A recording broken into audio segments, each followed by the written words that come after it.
ሰላም እንዴት ናችሁ? ዛሬ ደግሞ ብዙዎቻችን የምንወደው 90% የሚሆኑ ኢትዮጵያውያኖች የምንወደውን የዱባ ሾርባ አሳያችኋለሁ። ተከታተሉ። የሚያስፈልጉን ግብአቶች ነጭ ሽንኩርት፣ ቀይ ሽንኩርት፣ የድንብላል ቅጠል፣ ዱባ፣ ቲማቲም እና ቃሪያ ናቸው። መጠን እናንተ የሚበቃችሁን ያህል ማድረግ ትችላላችሁ። እኔ በጣም ትንሽ ስለፈለኩ ነው። አሁን ወደ እናያለን ማለት ነው። እንግዲህ በምታዩት መልኩ ግብአቶቻችን ተዘጋጅተዋል ማለት ነው። አሁን ወደ ማብሰሉ እንሄዳለን ማለት ነው። ድስታችንን ጥደን ልክ ሲግልልን ዘይታችንን እንጨምራለን። እኔ የወይራ ዘይት ነው የተጠቀምኩት። እናንተ የፈለጋችሁትን ዘይት መጠቀም ትችላላችሁ።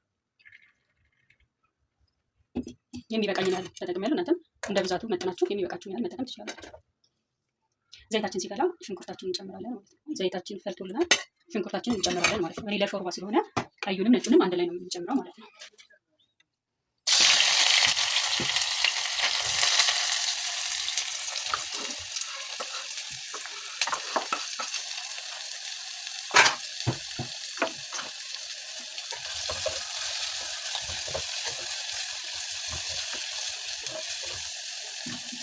በደንብ እስከሚቆላላ ድረስ ከድነን 10 ደቂቃ እያሽን እያማሰልን ማለት ነው። ቶሎ ቶሎ እናበስለዋለን ማለት ነው። ሽንኩርቱ ቀይና ነጭ። አሁን ሽንኩርታችን ስለበሰለ ቲማቲማችንን እንጨምራለን ማለት ነው።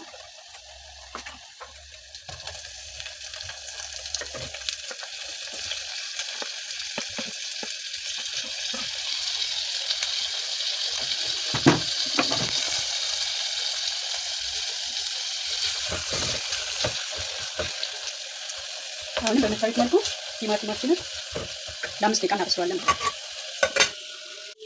አሁን ደግሞ ቲማቲማችን በደንብ ስለተቆላላለን ጥፍት ስላለ በደንብ ስለበሰለ አሁን ዱባችንን ጨምረን ዋናውን እናቁላላለን ማለት ነው። እንደምታዩት ይኸው ዱባችን ቅድም በተን ያስቀመጥነው ማለት ነው።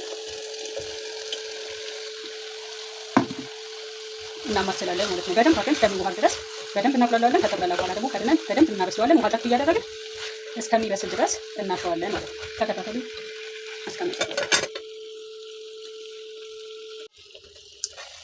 አሁን በምታዩት መልኩ ዱባችን እየበሰለ ነው። ቂጡ እንዳይዝብን በደንብ አድርገን እናማስላለን። ውሃ ጠብ እያደረግን ለኔ እስካሁን ውሃ አላደረኩም፣ ምክንያቱም ጥፍስ ሲል ጣዕሙ በጣም ቆንጆ ስለሚሆን ማለት ነው። አሁን ትንሽ ውሃ ጠብ አድርጌያቸዋለሁ። ከዛ ካማሰልኩት በኋላ ከድነዋለሁ ማለት ነው፣ በደንብ እስከሚበስል ድረስ።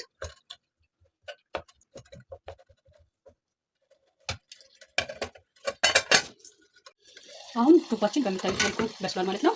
ቅድም ከትፈን ያስቀመጥነውን ቃሪያችንን እንጨምራለን ማለት ነው። ትንሽ ለእንትን መብሰል አለበት ቃሪያው አብሮ ትንሽ ቴስቱ የማቃጠል አይነት ስሜት እንዲኖረው ማለት ነው። ስለዚህ ለ1 ለ2 ደቂቃ ከድነን እናበስለዋለን።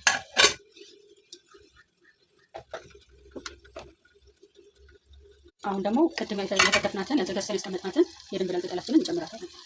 እሷንም እናማስልና ለ2 ደቂቃ ያህል እናበስላለን። እንደምታዩት ዱባው በደንብ በስሏል። ተከታተሉ።